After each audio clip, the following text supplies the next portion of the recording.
G'day viewers. In this episode we shall look at the 4 different methods we have derived in order to calculate the Power Spectrum Hubble Constant, that is, the Hubble Constant associated with the cosmic microwave background radiation, colloquially termed the Cosmological Hubble Constant. Of course, it goes without saying that all of our methods generate precisely the same result, appearing in the video presentation and all our literature as H-phi. Method 1 utilises Buckingham Pi theory. Method 2 utilises the polarisable vacuum representation of general relativity. Method 3 utilises differential calculus. Method 4 utilises tangential geometry. The second tangent solution yields the cosmic distance ladder Hubble constant H0. The sixth tangent solution yields the Power Spectrum Hubble Constant H-phi. You can find more information regarding the derivation of cosmological parameters on page 30 to 47 of the link appearing below. Please note that the Hubble constant solutions appearing in this video presentation are not in conflict with, nor do they supplant, any of the Hubble constant content in our previous episodes, including but not limited to episode 10, 12 and 72. If you have not watched episodes 10, 12 and 72, please take the time to view them. Okay, let's begin our adventure. Here we see a summary of the 4 methods derived to calculate the Power Spectrum Hubble Constant, otherwise known as the Hubble Constant as measured utilising the cosmic microwave background radiation, colloquially termed the Cosmological Hubble Constant. You can find this summary on page 47 of the publication titled Quinta Essentia Part 5.2 History of the Cosmos Solution Algorithm on ResearchGate, as per the link appearing at the bottom of the screen. You can see that all 4 methods produce identical results. Each result is derived in a distinctly different way, but within the framework of the electrogravi-magnetic construct. Okay, let's now take a closer look at each of the methods. Method 1 was derived utilising Buckingham Pi theory, dimensional analysis and scaling techniques. You can find the step-by-step derivation process articulated in the titles appearing on screen. Please follow the links as indicated. Method 2 was derived utilising the polarisable vacuum model of general relativity, first developed by Hal Puthoff. The PV model of gravity is applied to capture and correct a flaw in the standard model of cosmology by identifying a missing term. You can find the peer-reviewed research article by searching for the title, The Existence and Effect of Dark Energy Redshift on Cosmological Age. Alternatively, you can find the algorithm appearing on screen by visiting page 6 of Quinta Essentia Part 5.2 History of the Cosmos Solution Algorithm on ResearchGate, as per the link appearing at the bottom of the screen. Method 3 involves the execution of 4 steps. The first step requires the derivation of the rate of change of the Hubble constant in the time domain, dH to t, as contained within the rounded red box. The step-by-step derivation of dH to t is articulated in the titles appearing on screen. Please follow the links as indicated. The second step requires the substitution of dH to t into the equations displayed within the rounded blue box. Following this, we numerically solve for the value of eta phi. We term this value to be the Hubble index. The solution to the Hubble index appearing on screen denotes the value of the Hubble index in the present epoch.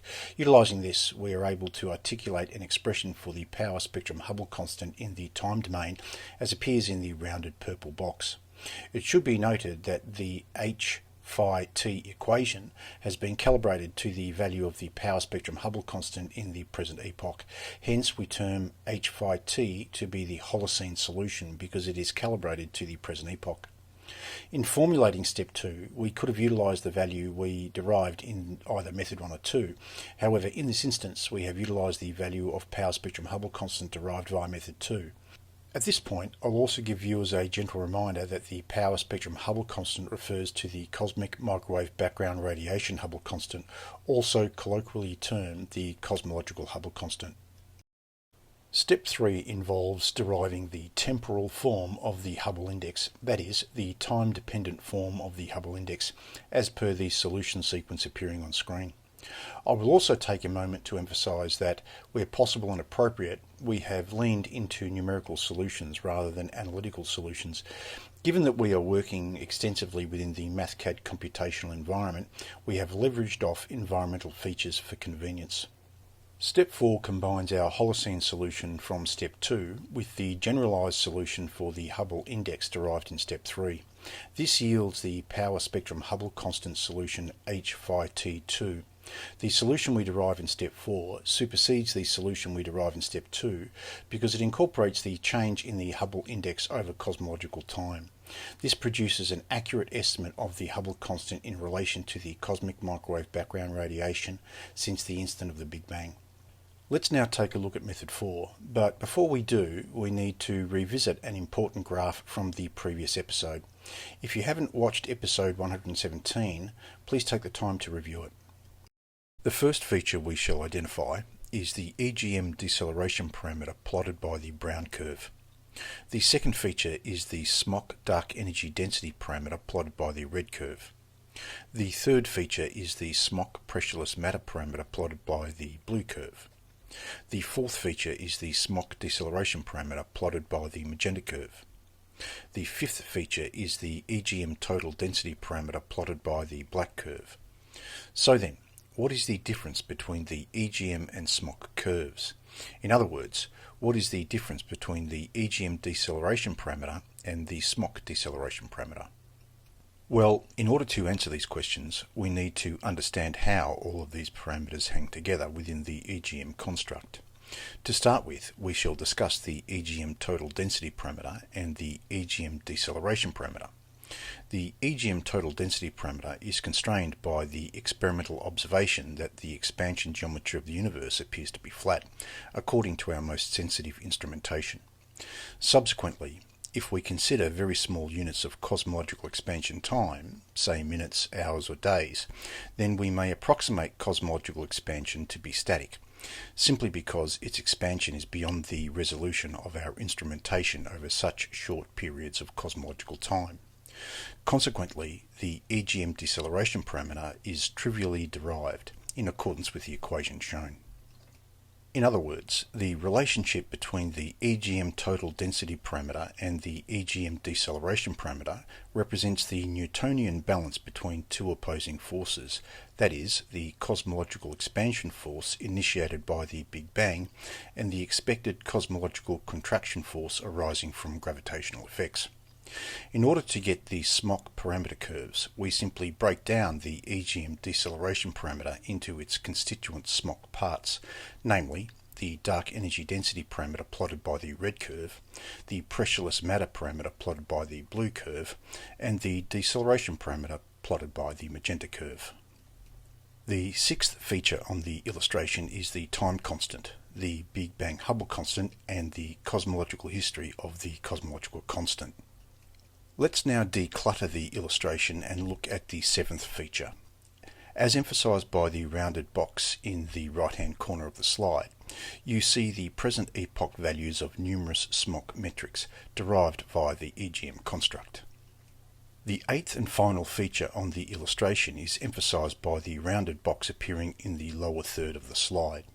This contains a great deal of self-evident results, so please pause the video and study the information provided.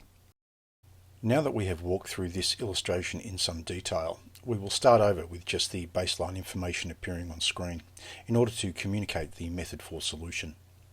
The first feature we shall identify is the EGM deceleration parameter plotted by the brown curve. The second feature is the SMOC dark energy density parameter plotted by the red curve. The third feature is the cosmological history of the cosmological constant.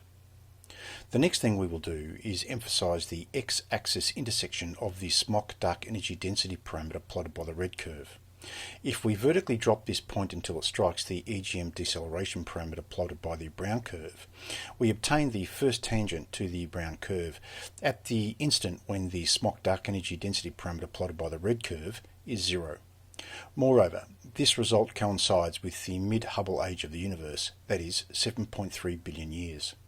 Notably, this instance coincides favourably with the particle data group assertion that cosmic acceleration began at a cosmological age of 7.7 billion years, as we have discussed extensively on previous episodes.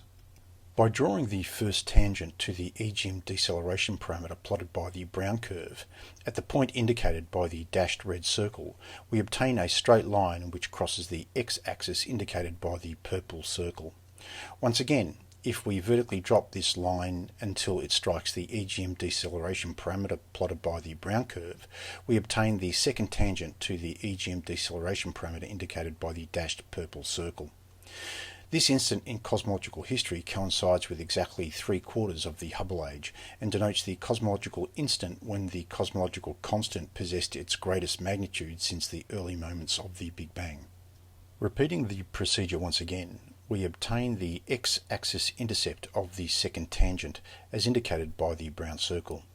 This point denotes an exact cosmological age solution of 15/16 T phi, that is, 13.658 billion years. Okay, let's now look at the mathematical formalism. The mathematical formalism articulating method 4 is extremely simple and does not warrant explanation beyond the construct appearing on screen. You can see that the sixth tangential intercept of the EGM deceleration parameter yields a value of Power Spectrum Hubble Constant consistent with methods 1, 2 and 3. Please take a moment to pause the video and study the information provided. However, what is interesting to emphasize is that the second tangential intercept of the EGM deceleration parameter correlates to within 1% of the particle data group 2023 cosmological age. Moreover, the corresponding cosmic distance ladder Hubble constant correlates to within 2% of the particle data group 2023 cosmic distance ladder Hubble constant. So then, how do we know that the second tangent relates to the cosmic distance ladder Hubble constant and that the sixth tangent relates to the Power Spectrum Hubble constant?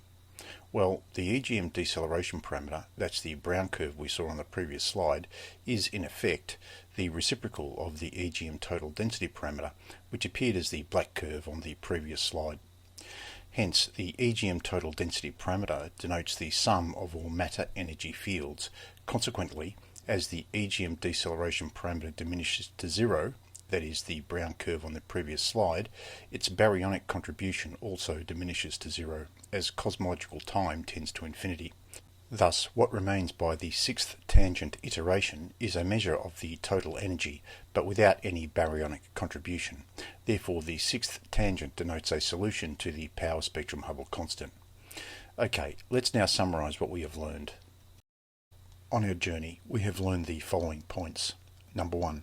We have developed 4 distinctly different methods to calculate the Power Spectrum Hubble Constant h phi, all of which generate precisely the same result. Number 2. Method 1 utilises Buckingham pi theory. Number 3. Method 2 utilises the polarisable vacuum representation of general relativity. Number 4. Method 3 utilises differential calculus. Number 5. Method 4 utilises tangential geometry. 5.1. The second tangent solution yields the cosmic distance ladder Hubble constant h0. 5.2. The sixth tangent solution yields the Power Spectrum Hubble constant h5. You can find more information regarding the derivation of cosmological parameters on page 30 to page 47 of the link appearing below.